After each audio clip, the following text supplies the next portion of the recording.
Spolupráce Informatika El Corte Inglés a Complus začala v listopadu 2010.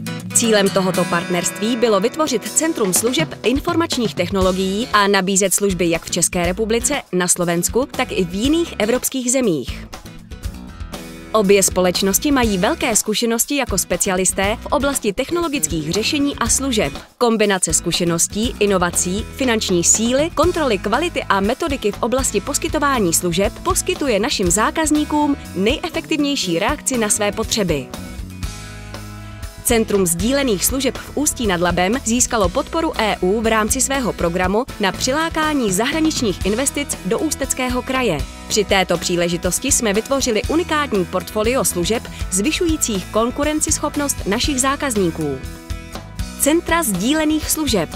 Informatika El Corte Inglés poskytuje služby svým zákazníkům v 18 zemích prostřednictvím několika servisních středisek v Latinské Americe a Evropě. Servisní střediska jsou navzájem propojena, aby mohla sdílet zdroje a odborné znalosti.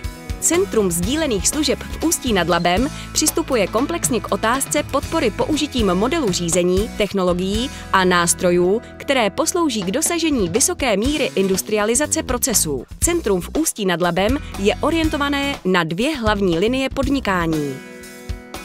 Správa infrastruktury a podpora zahrnuje všechna opatření nezbytná k zajištění účinné správy a provozu produkčních systémů, zdrojů a služeb podle obchodních cílů společnosti.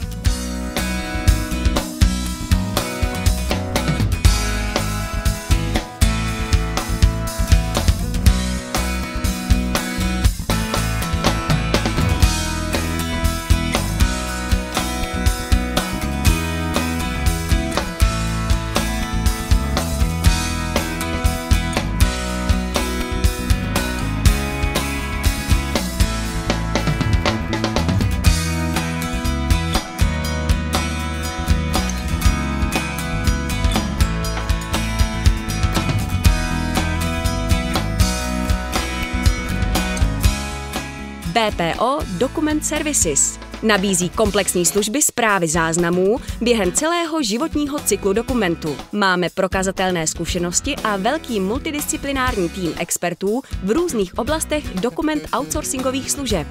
Informatika El Corte Inglés a Complus spojili síly, aby pro své zákazníky nakombinovali globální zkušenost s nejlepší místní odbornou znalostí. Toto spojení pak nabízí nejvíce efektivní služby řízené podle nejnáročnějších standardů kvality.